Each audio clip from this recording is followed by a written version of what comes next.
warahmatullahi wabarakatuh. Innal hamdalillah nahmaduhu wa nasta'inuhu wa nastaghfiruh wa na'udzu billahi min shururi anfusina wa min sayyiati a'malina. Man yahdihillahu fala mudilla lahu wa man yudlil fala hadiya lahu. Asyhadu an la ilaha illallah wahdahu la syarika lah wa asyhadu anna Muhammadan abduhu wa rasuluh. Qala Allah Ta'ala fi kitabil aziz, ya ayyuhalladzina amanu taqullaha haqqa tuqatih wa la tamutunna illa wa antum muslimun. Wa qala rabbuna jalla jalaluhu, ya ayyuhalladzina amanu taqullaha wa qulu qawlan sadida yuslih lakum a'malakum wa yaghfir lakum dhunubakum wa man yuti'illaha wa rasulahu faqad faza fawzan 'azima. Amma ba'du, falhamdulillah rabbil alamin. Kembali kita bersyukur tentunya kepada Allah Subhanahu wa taala yang telah memberikan kita begitu banyak macam kenikmatan yang tentunya sulit atau tidak mungkin akan kita balas dengan ibadah yang serupa.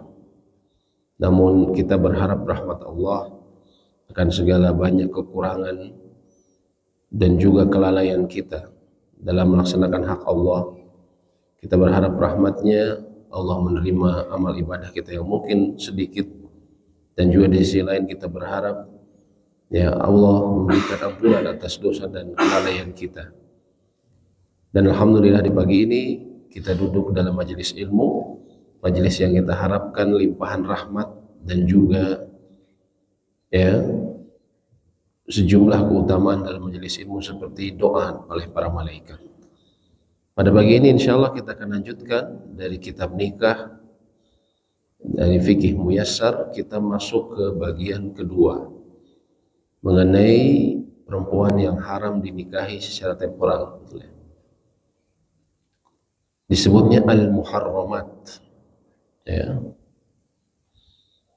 Atau kita sedikit review yang sebelumnya mengenai wanita yang haram untuk dinikahi, al-muharramat. Wanita yang haram dinikahi oleh seseorang laki-laki terbagi menjadi dua. Yang pertama, diharamkan untuk menikahinya selama-lamanya.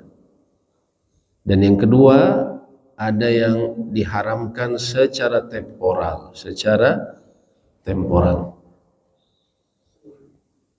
Yang haram dinikahi untuk selamanya berjumlah 14 orang wanita. 14 orang wanita. 7 wanita diharamkan karena hubungan nasab, dan 7 lagi diharamkan karena suatu sebab. Dan yang dimaksud abadan atau selamanya, tidak boleh menikahi mereka untuk selamanya dalam kondisi apapun. Ya. Dan mereka yang diharamkan selama-lamanya ini ada 3 sebab. Pertama, karena kekerabatan. Karena ada hubungannya kekerabatan.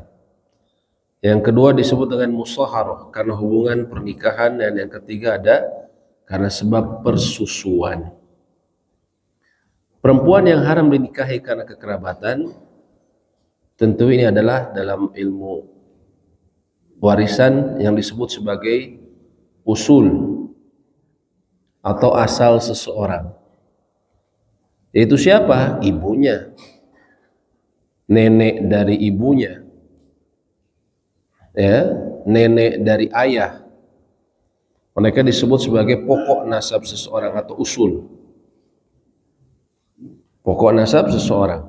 Ini tentunya haram dinikahi selama-lamanya. Dalam kondisi apapun. Dalam kondisi bahkan na'udzubillah ya, mereka hanya berdua dalam satu hutan, diharamkan. Kemudian yang berikutnya adalah anak perempuan.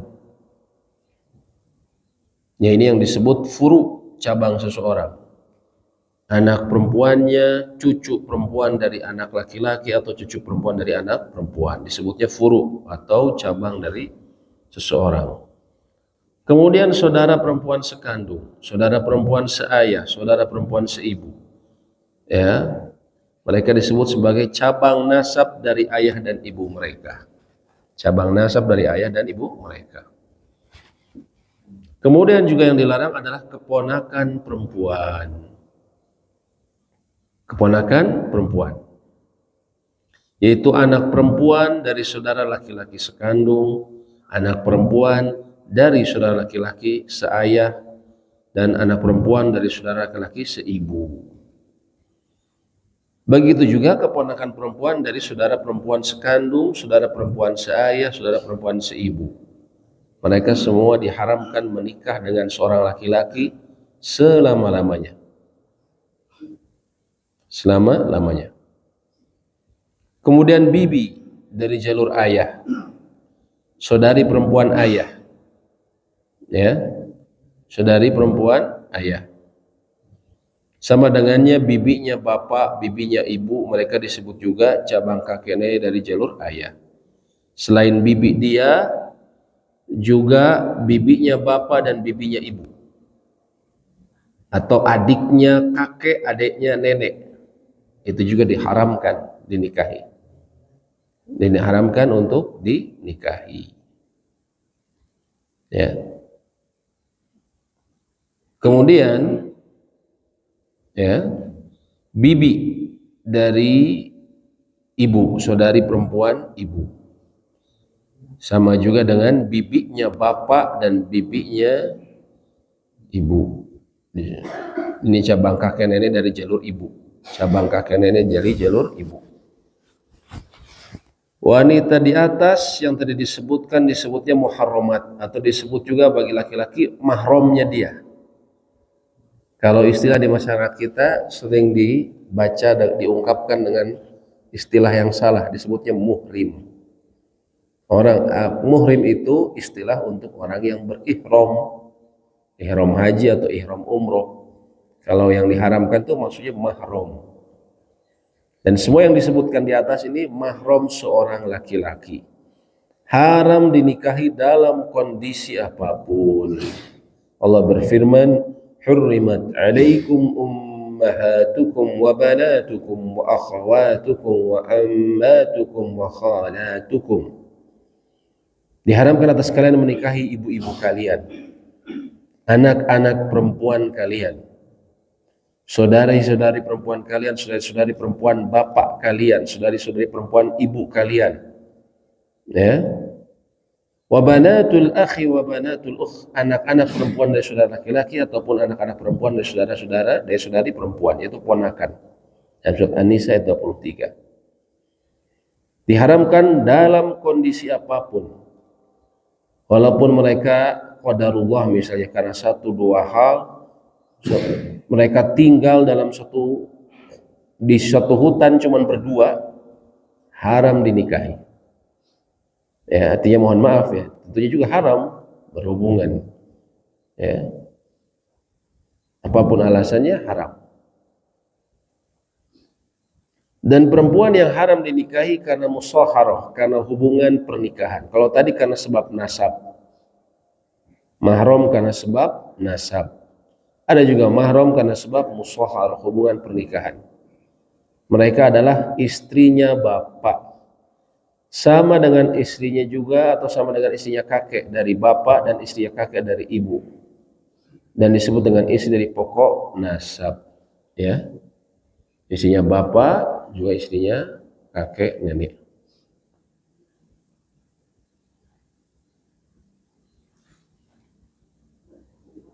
Jadi istrinya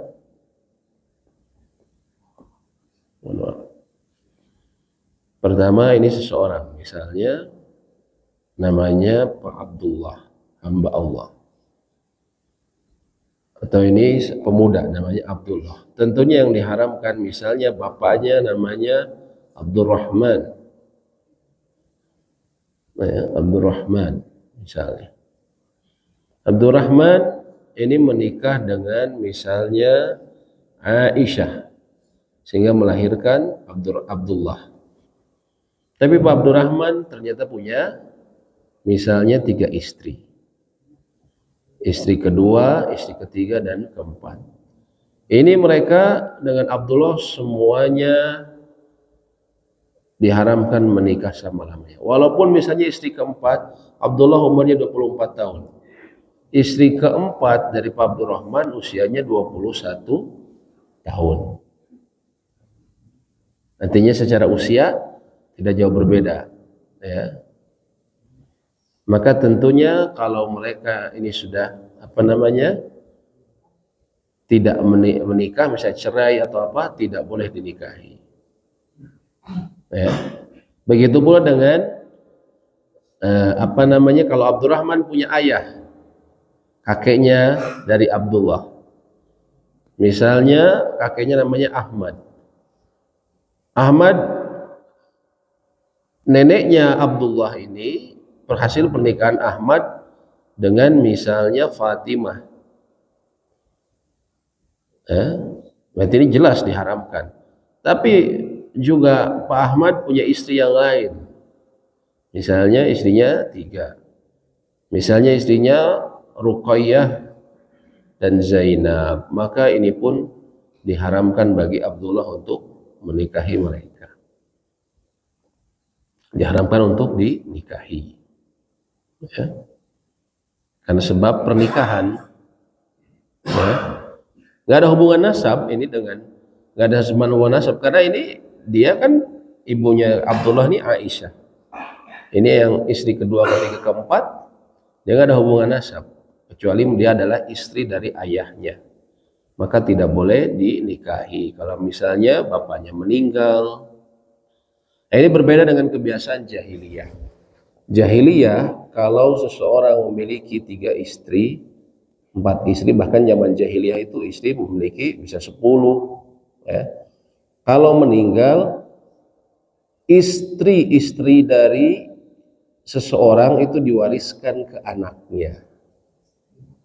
Jadi apa? Ibu tirinya sendiri dia mewarisi ibu tirinya, otomatis bisa menjadi istrinya, apalagi misalnya yang masih muda. Dan kalau dia mau, ya, dia nikahkan sama orang lain, ditawarkan ke orang lain. Maharnya buat siapa? Buat dia, buat si anak laki-laki. Ini kezaliman dan juga penindasan bagi wanita pada zaman jahiliyah. Ya.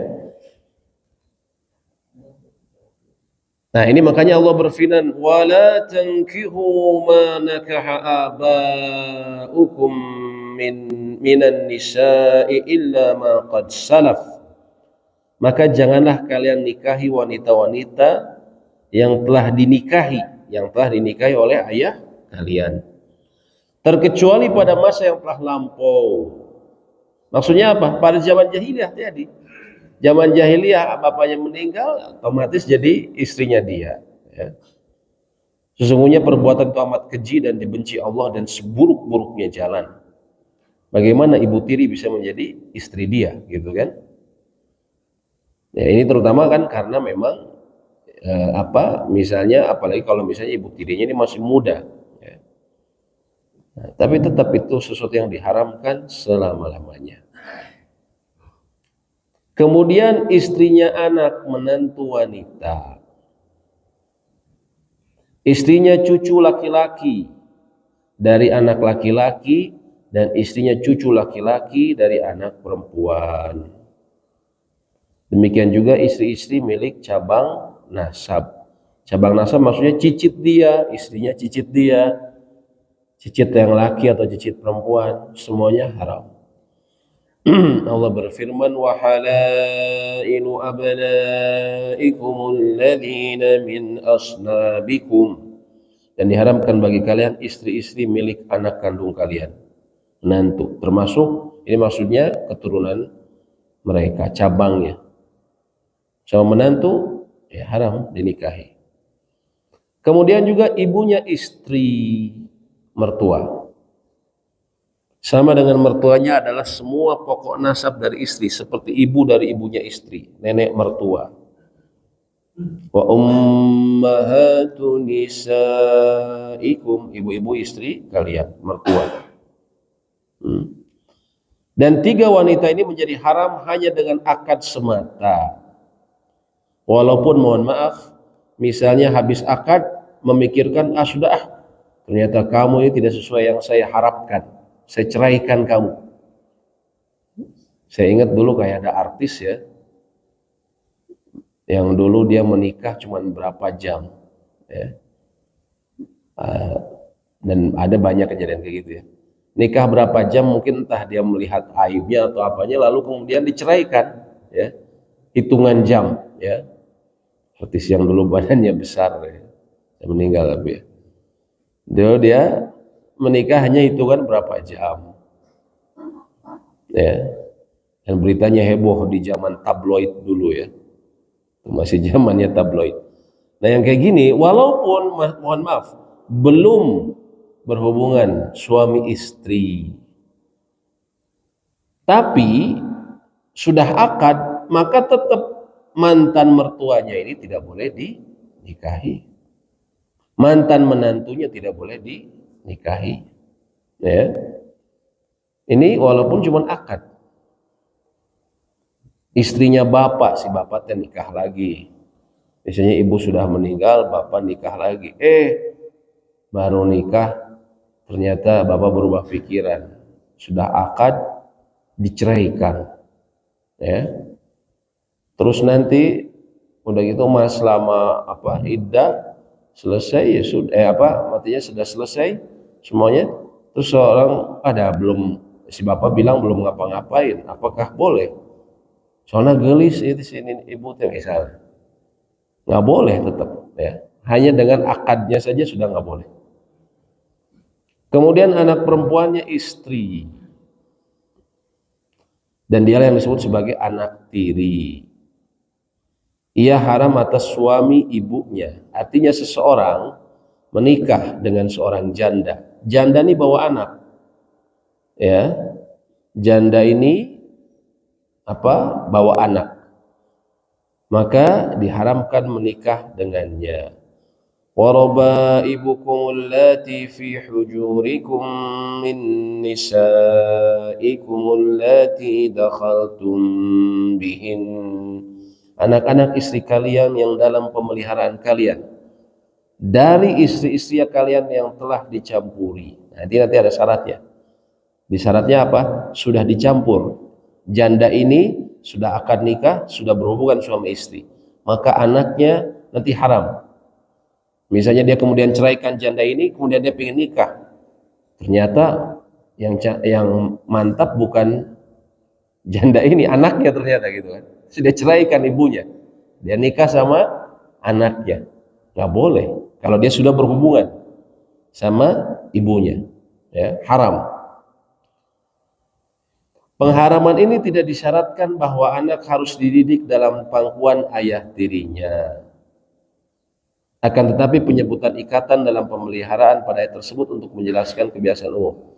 Anak perempuan ini diharamkan atas suami ibunya manakala dia sudah menggauli ibunya. Namun bila si bapak tirinya menikah dengan ibunya namun belum menggauli, misalnya dia mentalak ibunya atau ibunya meninggal sebelum berhubungan suami istri, maka mantan suami tersebut boleh menikahi istrinya, putrinya. Fa in lam takunu dakhaltum bihinna fala junaha alaikum. Jika kalian belum bercampur dengan istri kalian itu yang sudah kalian ceraikan, maka tidak berdosa bagi kalian menikahinya. Kami kan pernah cerita di sini di daerah belakang ya, dekat belakangnya daerah dekat kebaktian. Itu ada orang yang menikah janda ya. Menikah jandanya cukup kaya, dia punya rumah segala macam. Menikah 2 jam meninggal si perempuannya. Mempelai wanita ini 2 jam meninggal setelah akad nikah, subhanallah. Ya. Dan tentunya mohon maaf, belum sempat berhubungan sama sekali, orang baru 2 jam lagi habis akad, lalu semacam resepsi kecil-kecilan. Meninggal. Jadi belum ini. Nah, bila demikian kalau dia punya anak perempuan ya, maka diharamkan bagi mohon maaf, tidak diharamkan bagi sang suaminya itu untuk menikahi anak tirinya. Kenapa? Karena belum berhubungan. Jadi kalau sama anak tiri itu ada ketentuannya. Kalau belum berhubungan boleh dinikahi, ya, andaikan ibunya dicerai atau ibunya meninggal. Tapi kalau sudah berhubungan sama ibunya, maka haram dinikahi anak tirinya tersebut. Ya. Yang berikutnya, haram bagi seorang wanita menikah dengan suami ibunya, suami anak perempuannya, ya, suami anak perempuannya. Ya ini mertua, ya, ke menantu nggak boleh, anak suaminya. Anak suaminya jelas kalau suaminya diduda, suaminya duda bawa anak, haram dinikahi kalau misalnya kemudian cerai, atau bapak suaminya mertua, ya. Tadi suami ibunya misalnya ya suami ibunya selain ayahnya, ya ayahnya mungkin sudah cerai dengan ayahnya atau ayahnya meninggal, istri ibunya menikah lagi, maka si wanita haram menikahi suami ibunya tersebut walaupun mungkin sudah cerai dengan ibunya, suami anak perempuannya dan tadi anak suaminya dan bapak suaminya. Kemudian perempuan yang haram dinikahi karena susuan, ya, yang disebutkan dalam Al-Quran ibu susu, wanita yang menyusuinya. Ini seperti Nabi SAW, ya, beliau terutama wanita, seseorang dia menyusu pada wanita yang sama dengan wanita yang akan dinikahinya. Dia menyusu pada seorang ibu yang sama dengan, ya, dia menyusu dengan ibu yang sama dengan wanita yang akan dinikahinya. Dan ini ada kejadian kayak gitu ya berapa kali. Jadi setelah sudah mau udah lamaran, ternyata ada orang pernah bilang, ini dua orang ini pernah nyusu sama saya, ya, dan cukup lama. Para ulama memang berbeda pendapat berapa batasan dianggap menyusunya ini. Tapi di antara pendapat yang populer ada perkataan Aisyah radhiyallahu taala anha bahwa dari Nabi SAW menyusu 5 kali. Menyusu 5 kali itu gimana? Susuin misalnya pagi, selesai, dah simpan sama ibu-ibu. Misalnya pagi jam 7, jam 9 nangis lagi bu, ibu susuin lagi 2, selesai, dah. Jam 12 nangis lagi, susuin lagi 3. Terus sampai 5 kali. 5 kali begitu sudah dianggap artinya saudara sepersusuan. Kalau ada laki-laki dan perempuan disusui dalam 5 kali demikian. Ya. Tapi kalau cuma sekali, wah ini ibunya kemana nih? Ya. Ibunya lagi ke pasar dulu, anak nih nangis terus. Kebetulan misalnya tetangganya, atau misalnya saudarinya, ataupun siapapun juga lagi punya anak. Sudah sini, daripada nangis kasihan dah. Sekali. Itu ibunya datang, cuman sekali. Makanya tidak dianggap sepersusuan. Nah itu batasannya bu ya. Jadi batasannya sebagian ulama mengatakan 5 kali. 5 kali menyusu dianggap jadi saudari persusuan. Ya, ibunya yang dia menyusu ke dia ini, yang menyusuinya ini tidak boleh dinikahi. Begitu juga siapa? Ibunya wanita yang menyusuinya, yang ibu wanita yang dia susui, nenek dari ibunya dan nenek dari bapaknya. Ya, jadi misalnya begini, ya. Nabi SAW itu waktu beliau masa kecil, beliau menyusu pada Halimah As-Sa'diyah. Maka ini Nabi Muhammad Sallallahu Alaihi Wasallam. Nabi Muhammad Sallallahu Alaihi Wasallam. Maka beliau tentunya haram menikah dengan Halimah, apalagi menikah sama Halimah ini menyusuinya 2 tahun tentunya. Ya. Setelah itu yang diharamkan juga siapa? Ibu dari Halimah, ibunya. Juga apa? Neneknya, nenek dari ibunya, ataupun bapak dari Halimah Sa'diyah punya ibu, maka neneknya pun diharamkan dinikahi. Ya, diharamkan dinikahi. Memang ya, ini diharamkan dinikahi. Nah, itu seperti itu. Kemudian apa? Saudari, nah ini jelas, saudari perempuan sepersusuan, ini yang tadi kita maksud ya. Wanita yang menyusu bersamamu kepada ibumu, atau kamu menyusu dari ibunya, ya. Ibunya nih, ibu dia nggak keluar air ASI-nya, tapi si ibu yang itu keluar, sudah sinilah sama saya aja. Kasihan nangis terus. Dia susuin. Maka anak perempuan dia haram dinikahi oleh dia. Anak perempuan dari si ibu tadi. Ya. Atau kamu dan dia menyusu dari wanita yang sama. Masing-masing dari laki-laki dan perempuan bukan menyusu pada ibunya. Ibunya dua-duanya sama-sama sama-sama nggak menyusui.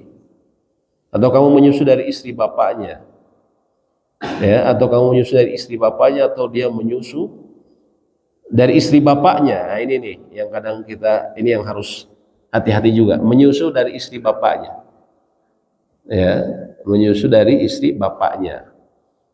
Misalnya begini, ya, misalnya seperti ini keadaannya. Misalnya tadi Abdullah ingin menikah dengan siapa? Dengan Zainab misalnya. Ya, ini mereka nih nggak memiliki hubungan nasab, nggak ada. Juga hubungan dari tadi sebab pernikahan nggak ada. Jadi secara itu oke. Ya. Tapi ya Zainab ini punya ayah, namanya Ahmad tadi.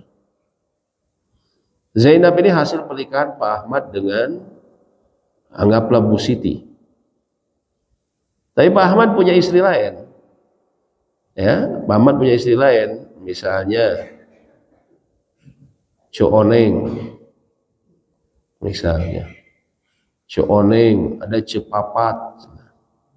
Ini semua istri Pak Ahmad. Tapi yang Zainab ini sebenarnya hasil dari pernikahan dengan Ibu Siti.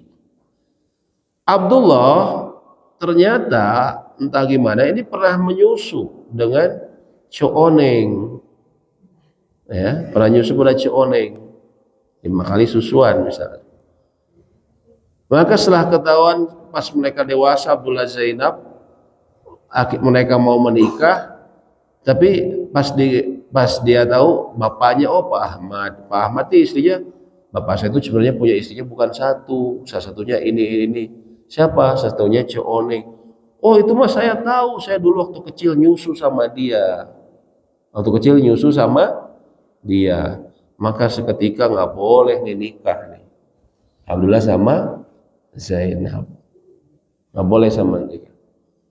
Ya, walaupun tadi sebenarnya yang ibunya itu Siti, Ibu Zainab. Cuman karena ayahnya menikah dengan orang yang disusui oleh calon mempelai laki-laki, maka tidak boleh dinikahi. Ya. Nah itu makanya ya betul ya, orang tua dahulu tuh disebut ulah paremen obor. Ya, atau orang Sunda jangan sampai putus dari kekeluargaan. Maksudnya kita tuh memang harus tahu silsilah keluarga. Kalau nggak tahu silsilah keluarga ya bisa banyak nggak tahu ya. Ternyata ini ibu tiri dari calon mempelai saya. Jadi istilahnya yang barusan itu dia menyusu pada ibu tirinya dari mempelai wanita, calon mempelai wanita. Maka diharamkan untuk dinikahi. Ya. Kemudian juga yang disebutkan oleh As-Sunnah, anak perempuan dari saudara laki-laki sesusuan. Anak perempuan dari saudara laki-laki sama perempuan. Contohnya siapa? Nabi SAW pernah ditawari anaknya Hamzah. Hamzah ini pamannya Nabi SAW. Pamannya Nabi Shallallahu Alaihi Wasallam. Ya, bedanya usianya cuma 4 tahun sama Nabi SAW. Hamzah ini. Ya, apa namanya? Ditawari anaknya. Mohon maaf, yang usia bedanya 4 tahun tuh Abbas. Kalau Hamzah agak lebih jauh bedanya. Tapi diharamkan untuk tapi kemudian ditawari anaknya Hamzah. Kemudian Nabi SAW menolak. Kenapa? Jadi kalau anaknya Hamzah ini artinya siapa? Sepupunya. Dan sepupu kan boleh dinikahi. Sepupu boleh dinikahi. Ya. Perkara dia milih, saya pengen yang jauh, terserah. Tapi secara hukum nanti mungkin akan menyebabkan penyakit ini genetika. Enggak. Sudah di mana-mana banyak kejadian orang nikah sepupu, enggak. Yang genetika ya jelas yang incest. Incest itu haram. Yang tadi haram selama-lamanya itu akibatnya antara lain incest. Ya.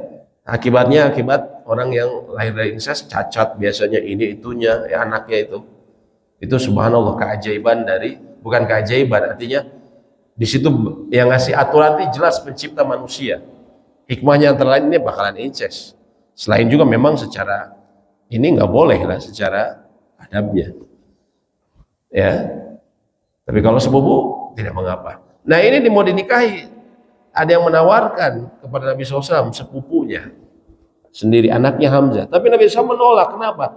Saya dan Hamzah pernah disusui oleh wanita yang sama. Saya dan Hamzah pernah disusui oleh wanita yang sama.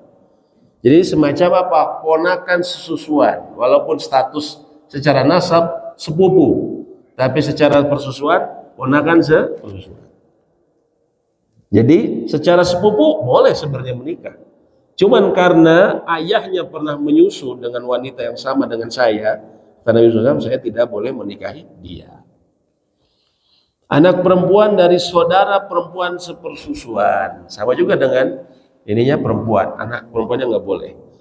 Saudari perempuan ayah dari susuan, saudari perempuan ayah dari susuan, ya itu wanita yang menyusu bersama ayah, saudara perempuan ayah. Ya dari susuan yaitu wanita yang menyusu bersama bapakmu ya kemudian saudari perempuan dari ibu susuan wanita yang menyusu bersama ibumu ya anak perempuan susuan anak perempuan yang menyusu dari istrimu sehingga kamu menjadi bapak susunya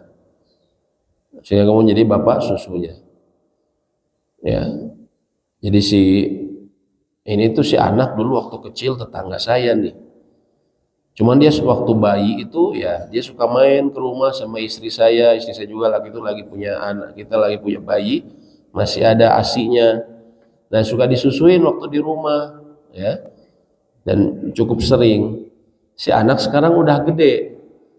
Istri dia meninggal, terus dia mau, waduh ini tetangga saya dulu yang anak ini sekarang sudah gede, ya dia ingin menikahi, tapi dia ingat dia pernah nyusu sama istri saya, maka nggak boleh. Oleh karena itu Nabi SAW mengatakan, Inna radha'ah tuharrimu ma tuharrimul wiladah. Sesungguhnya susuan itu mengharamkan sesuatu yang diharamkan oleh kelahiran.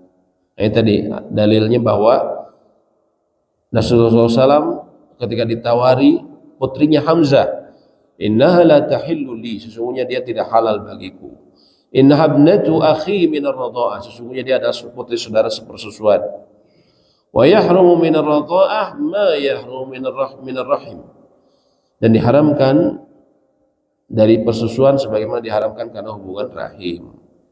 Nah itu sekaligus murojaah Pak ya yang sudah kita pelajari. Itu yang berdasarkan nasab. Sedikit kita masuk kepada yang haram dinikahi secara temporal. Ya. Kalau tadi selama-lamanya. Kalau yang ini temporal. Pertama, haram kalau digabungkan temporalnya. Apa yang haram karena yang sifatnya insidentil. Ada dua. Pertama, kalau digabungkan. Yang kedua, kalau insidentil. Yang haram digabungkan, contohnya menggabungkan dua wanita bersaudara dalam satu pernikahan. Baik keduanya saudara senasab ataupun saudara sepersusuan.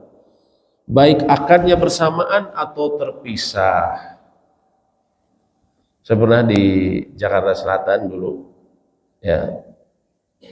Di waktu saya ngekos di masjid itu ada satu bapak yang dia istrinya itu ada dua adik kakak, ya adik kakak. Pertama ini kan nggak boleh digabungkan. Adik kakak dan apa? Akadnya waktu itu katanya nikahnya juga langsung duha. Bagaimana bisa gitu ya? Allahu alam itu di mengenai orang daerah ya mungkin orang. Ya masih di Pulau Jawa ya tapi adik kakak itu. Ini haram ya bukan. Kalau sudah tahu gitu gimana? Harusnya diceraikan.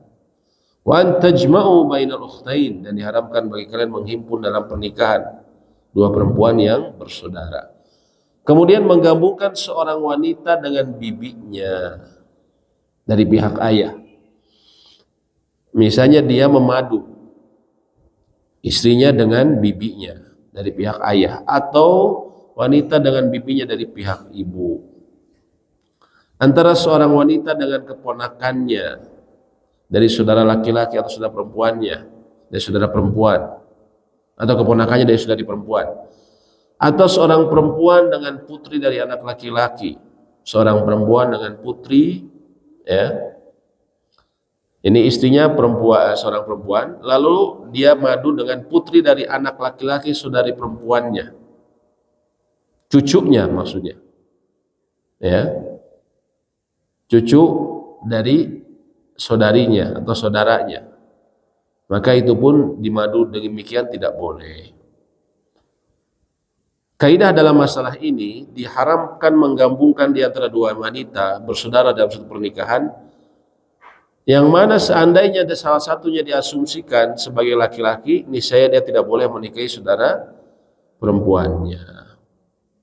Ya, dia tidak boleh menikahi saudara perempuannya. Jadi kalau misalnya yang mau dinikahi ini diasumsikan jenis kelaminnya laki-laki, dia tidak boleh menikahi saudara perempuannya tersebut, ya, mahram.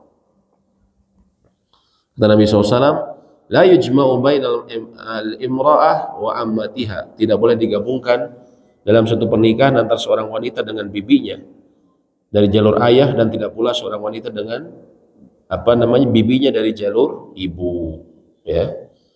Dari hadis Abu Hurairah, Nabi SAW mengatakan Rasulullah SAW melarang seorang wanita dinikahkan dalam satu ikatan pernikahan dengan bibi dari jalur bapaknya, dan tidak pula dengan bibi, ya, seorang bibi dengan putri dari saudara laki-lakinya, tidak pula seorang wanita dengan bibi dari jalur ibunya, tidak pula seorang bibi dinikahkan dengan satu pernikahan dengan putri dari saudara perempuannya, dan seterusnya yang tadi kita sebutkan. Dan ulama telah berijma atas pengharaman ini, ya. Tidak boleh digabungkan. Kedua, apa yang haram kan sesuatu yang bersifat insidentil. Contohnya haram ini insidentil, artinya karena temporer, ya, karena ada satu kejadian. Haram menikahi wanita yang beriddah dari suaminya. Wala ta'zimu uqdatan nikahi hatta yablughal kitabu ajalah. Wanita tentunya dia masih dalam masa iddah. Dia ditalak sama suaminya, kamu saya talak. Dan setelah ditalak itu, tentunya kita ketahui harus menunggu sampai selesai masa iddahnya. 3 quru, 3 kali haid. Ini masih 1 kali haid, 2 kali haid, ya, karena ternyata naudzubillah misalnya, karena selama ini diam-diam mereka menjalin hubungan cinta, dan si wanita pun sudah pingin sekali, sudahlah saya sudah nggak mau sama suami saya ini, saya pengennya sama kamu, lalu dia nikahi, ya, maka ini hukumnya haram. Walaupun judulnya suka sama suka, keluarganya merestui, Tapi haram kalau masih masa iddah. Karena statusnya ketika masa iddah itu masih milik suaminya. Ya, kalau dia mau rujuk sama istrinya tidak perlu ada akad baru. Ya, sebagian ulama mengatakan dengan cukup. Sebagian yang mengatakan dengan perkataan, sebagian ulama yang mengatakan selama masa iddah suaminya mendatangi dia lalu berhubungan, maka itu sudah dianggap rujuk. Walaupun dia tidak berkata apapun, namun dengan hubungan dia sudah dianggap rujuk. Ya. Jadi masih ini suami istri, ya. Kalau belum selesai masa iddah, sehingga haram dinikahi oleh laki-laki lain. Haram menikahi istri yang sudah ditalak 3 olehnya. Ini yang paling berat. Seorang suami mungkin saking marahnya dia menceraikan istrinya sampai talak 3. Sebenarnya mengatakan kamu saya talak, kamu saya talak sampai 3 kali. Itu sebenarnya nggak boleh, disebutnya talak bid'i, talak yang bid'ah. Dalam satu majelis itu nggak boleh sebenarnya. Tapi sebagian ulama mengatakan, bahkan dikatakan jumhur, talak 3 dalam satu majelis itu tetap jatuh. Walaupun sebenarnya nggak boleh, tapi tetap jatuh. Ya.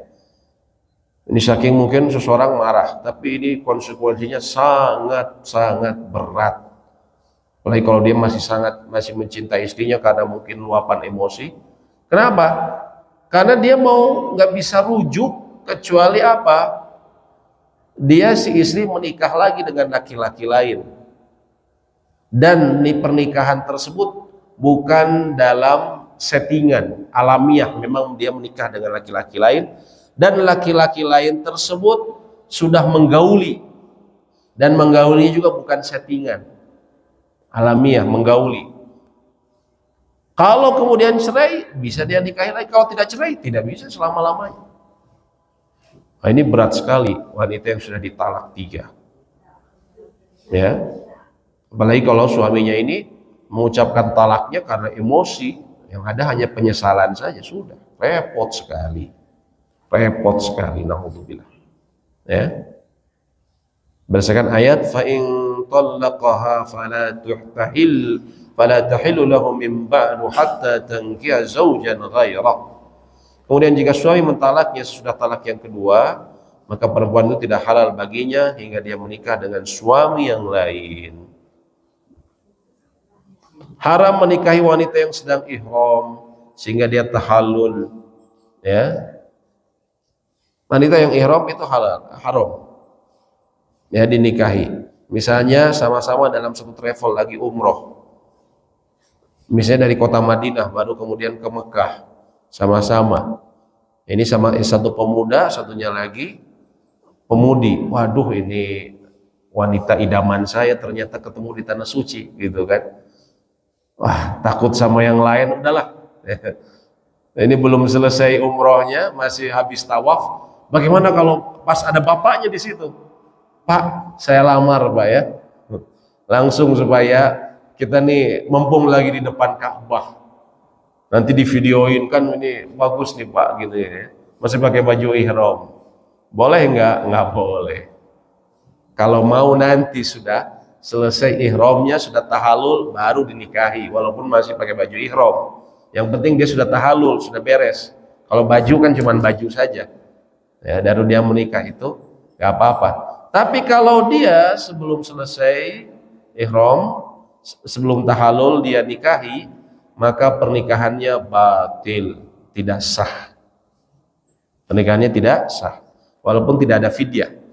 Kalau menikahi seorang wanita yang lagi ihram itu tidak ada fidyah, tidak harus dam, tapi pernikahannya menjadi batil.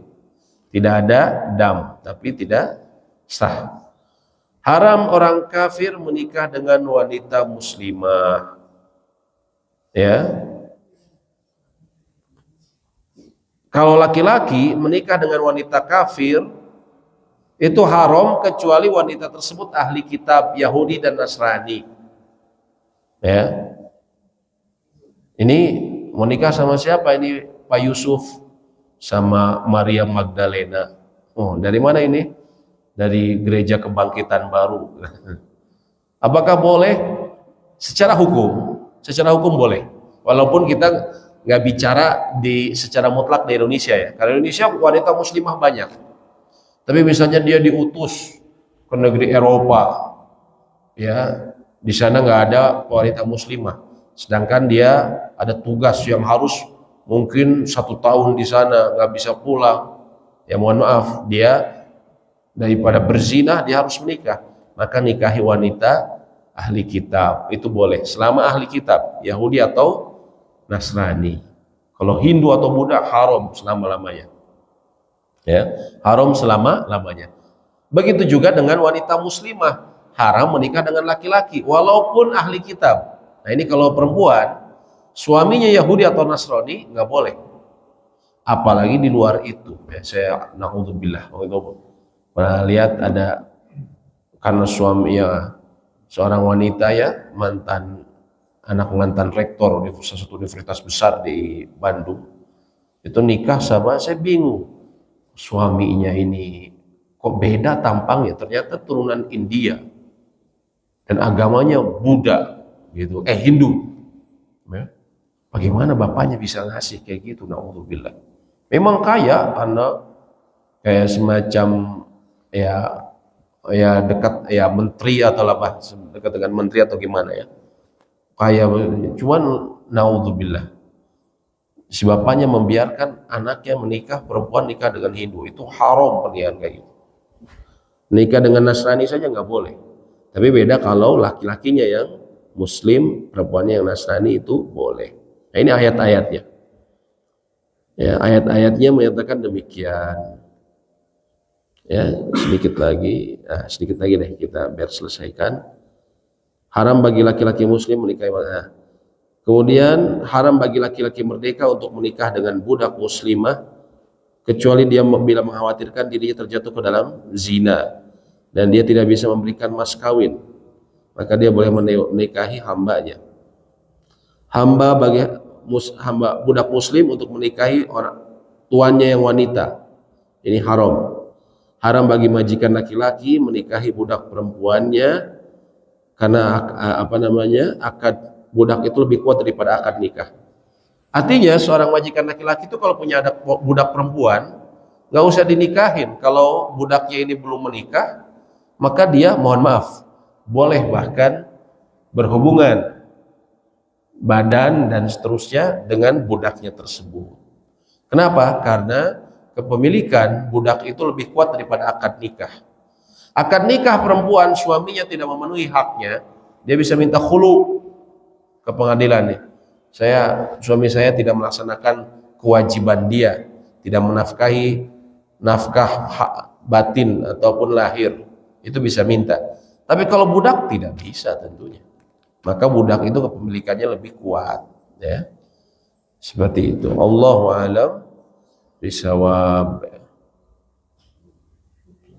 Baik, demikian yang mungkin bisa kami sampaikan, semoga memberikan manfaat. Apabila ada diskusi kami persilahkan. Silakan Pak.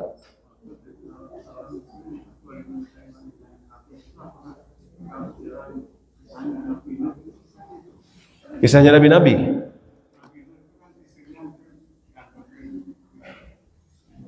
Oh, kisahnya Nabi. Nabi siapa? Oh, Nabi ya, semacam Nabi Lut ya. Ya.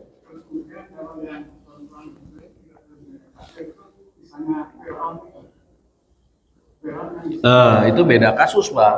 Kalau itu pernikahannya sudah terjadi duluan. Yang nabi-nabi tadi termasuk nabi-nabi yang tadi kami sebutkan, yang kita sebutkan termasuk Fir'aun, itu beda kasus. Itu sudah pernikahannya sudah terjadi. Kemudian Nabi Nuh kan diutus sebagai nabi, sebagai rasul. Nah, Fir'aun juga sudah menikah duluan dengan Asia, namanya Asia istrinya. Lalu kemudian datang Nabi Musa membawa risalah. Akhirnya dia beriman pada Nabi Musa. Kemudian Fir'aun tidak. Nah, itu beda. Itu hukumnya karena dia sudah menikah sebelumnya. Ini ceritanya kalau kita mau mulai menikah, gitu. Mulai menikah seperti itu.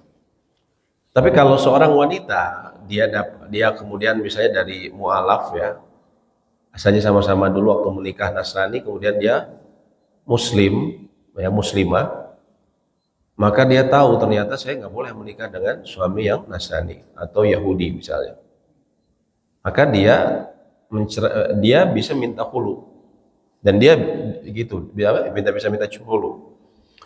Hanya saja beberapa ulama mengatakan kalau dia misalnya di negeri kafir yang dia masih istilahnya benar-benar baru masuk Islam, dan dia masih membutuhkan perlindungan suaminya segala macam, jangan difatwakan langsung ceraikan suaminya, jangan langsung minta hulu, jangan, karena bisa jadi kacau nanti kehidupannya karena dia juga baru masuk Islam. Tapi bagi mereka yang sudah siap, maka dia minta cerai ke suaminya karena beda agama, terutama karena suaminya ya. Kalau istrinya ya nggak apa-apa, kalau istrinya yang Nasrani ya. Begitu Pak. Bagaimana Ustaz? Kalau ini kan mendatangi pernikahan Nasrani, kalau enggak Hindu Buddha itu boleh. Kalau menghadiri walimah itu hukum asalnya wajib ya, tapi itu khusus bagi sesama muslim. Kata Nabi SAW, hakul muslim alal muslim sit. Hak seorang muslim terhadap muslim lainnya ada 6. Salah satunya idza da'aka fa'ajibhu. Bila dia mengundangmu maka hadirilah undangannya. Para ulama katakan yang dimaksud diundang di sini adalah apa? Undangan walimah. Jadi yang wajib dihadiri itu adalah kalau ada undangan apa? Pernikahan. Tapi para ulama memberikan dawabit, ketentuan-ketentuan. Pertama apa? Dia muslim. Yang berikutnya apa? Tidak ada kemungkaran di dalam pesta pernikahannya. Ya. Yang undang siapa? Pak Haji Emen misalnya. Ayat pernikahan, aduh, hadir atuh. Ya hadir ke ayat pengausan, ya. Kita pengausan ke ayat ieu orkes di Pantura. Menghadirkan artis-artis Pantura yang kita tahu umumnya kurang bahan semua, belum nggak kenal Cigondewa ya. Nanti ada elektun cina, tari ular, udah nggak usah datang kan gitu. Kan gitu ya di kita di kampung naudzubillah ya, nggak usah di kampung, di kota aja di ini ya, dangdutannya itu waduh parah, goyangnya parah ya. Atur nuhun entos ngundang Pak Haji, iya disebutin Pak Haji ya. Tapi Pak Haji teh ngundang nu karena itu gara aneh kan. Nah kalau kayak gitu, bahkan kalau muslim sekalipun tidak wajib dihadiri. Nah maka Nasrani dan Buddha pun tidak wajib dihadiri. Nah, namun kalau apakah boleh? Boleh. Kalau nggak ada kemungkaran, itu boleh boleh. Terutama misalnya, aduh saya kan ada hubungan bisnis sama dia, saya kalau nggak datang nggak enak. Ya, tapi kayaknya pasti ada kemungkaran ya. Kalau gitu datang saja ngasih selamat pergi lagi. Atau mungkin ada alasan, aduh saya nggak bisa hadir. Ya, tapi kita nanti ngasih selamat kayak gitu. Ya. Jadi yang wajib muslim, tapi yang muslim pun tidak semuanya wajib. Dilihat kalau pesta pernikahannya nggak ada kemungkaran maka boleh. Kalau ada kemungkaran tidak perlu dihadiri. Adapun kalau misalnya terpaksa hadiri, seperlunya saja. Ya, seperlunya saja. Jangan ikut kemudian malah ikut joget juga sama ininya gitu kan. Wah enakan ya mas, nah lagu memori, ikut joget ya gitu. Alhamdulillah. Ya. Baik, ada lagi yang ditanyakan? Ya silakan Pak. Bagaimana jika seorang bapak muslim, Iya. putri muslim, Ya. putrinya ini menikah dengan seorang laki-laki yang ahli kitab, Kafir, ya ahli kitab, Yahudi atau Nasrani. Allahu a'lam bishawab. kalau nggak disetujui oleh bapak Ya. ya putri ini akan pindah agama. Nauzubillah. Sikap bapak seperti Itu antara memilih dimakan atau harimau atau dimakan oleh buaya, sama-sama tidak ada pilihan. Sama-sama tidak ada pilihan. Dia menikah hukumnya haram, pindah agama juga haram. Kalau demikian benar-benar si bapak harus perkuat doanya. Dia banyak melakukan amal soleh, bertobat kepada Allah dari segala kesalahan, dia banyak amal soleh, lalu dia bertawasul dengan amal-amal solehnya, berharap kepada Allah bisa merubah hati anaknya. Seraya terus menasihati anaknya. Karena nggak ada pilihan, menikah sama ini haram, juga pindah agama haram. Walaupun dari sisi yang lebih berat, pindah agamanya dia lebih berat. Pindah agamanya dia itu lebih berat, ya. Lebih berat pindah agamanya. Pindah agamanya. Kalau ternyata putrinya nikah. Harusnya kan berarti nggak ada wali sebenarnya nikahnya. Nikahnya aja sebenarnya tidak sah kan. Si bapak jangan mau jadi wali, tentunya nggak bisa dia. Ya, nah itu berat sekali. Tapi ya Allah maha mampu merubah hati seseorang. Kalau itu terjadi, wah dia harus banyak-banyak menghamparkan wajahnya di atas tanah, bersujud terus-terusan ya, banyak melakukan amal soleh, dia sedekah ya habis-habisan, berdoa kepada Allah ya, perlu ke tanah suci ya, jadi waktu-waktu mustajab, semoga bisa merubah ya. Tapi saya yakin insya Allah kalau seseorang benar-benar meminta kepada Allah, Allah merubah hati anaknya ya. Itu kan hati yang sudah dirubah itu ya. Tapi insya Allah Allah maha membulak-balikan hati.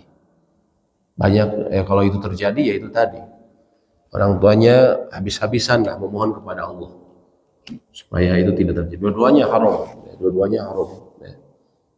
Nah ini Masya Allah, biasanya ini karena pergaulan ya. Karena pergaulan terjadi kayak gitu ya, na'udzubillah. Putrinya itu teman kuliah. Nah itu dia pergaulan. Karena kan di kita bebas Pak ya, pergaulan itu ya. Pergaulan itu bebas ya. Jadi ya itu tadi bisa terjadi demikian. Sedangkan Islam sudah mengatur hubungan laki-laki dan perempuan. Kalau sudah balik itu harusnya dipisahkan. Makanya pendidikan, kalau kita mungkin terkesan sesuatu yang melawan arus utama.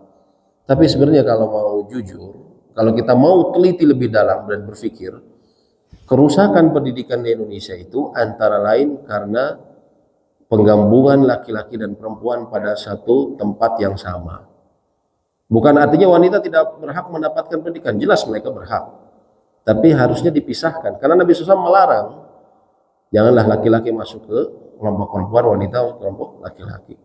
Ikhtilat, campur baur, itu yang merusak. Dari mulai SD, SMP, konsentrasi anak-anak sekolah berubah.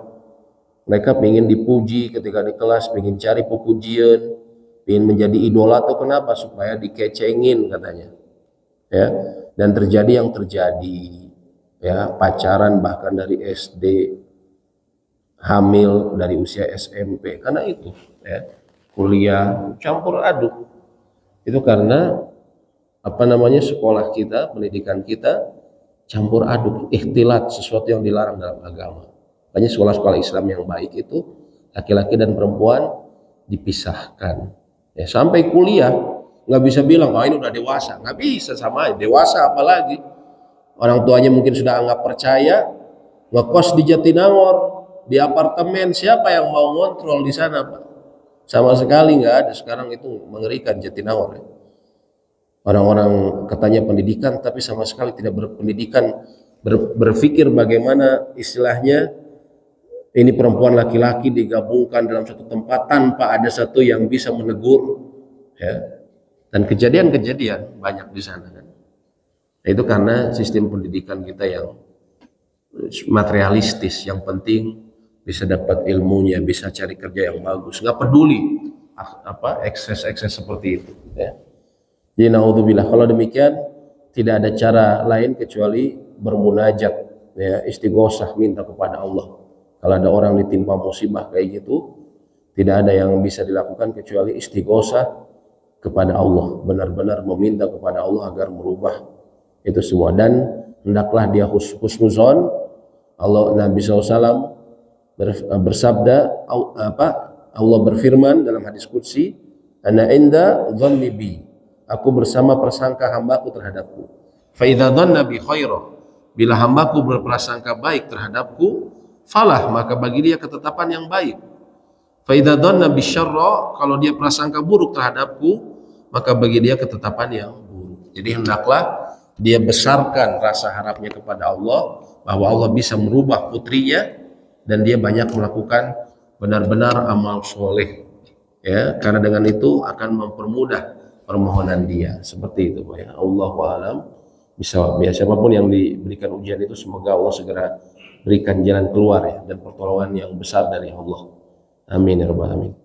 Demikian mungkin yang bisa kami sampaikan, semoga memberikan manfaat dan semoga Allah menjaga kita dan keluarga kita dan mewafatkan kita semua yang tentunya kita masih penuh kekurangan dan dosa dalam keadaan husnul khatimah. Mewafatkan kita semua dalam keadaan kita di tengah beramal-amal terbaik kita, ya, sehingga tentunya kita dinilai wafatnya kita adalah wafat dengan amal terbaik tersebut, dinilai dengan pahala amal terbaik tersebut. Allahumma anfa'na bima 'allamtana wa 'allimna ma yanfa'una wa zidna ilma. Allahumma inna nas'aluka al-huda wa tuqa wal 'afafa wal ghina. Allahumma inna na'udzubika minal fitani ma dhahara minha wa ma batan. Rabbana atina fid dunya hasanah wa fil akhirati hasanah wa qina adzaban nar. Subhanakallahumma bihamdik asyhadu an la ilaha illa anta astaghfiruka wa atubu ilaik. Assalamualaikum warahmatullahi wabarakatuh.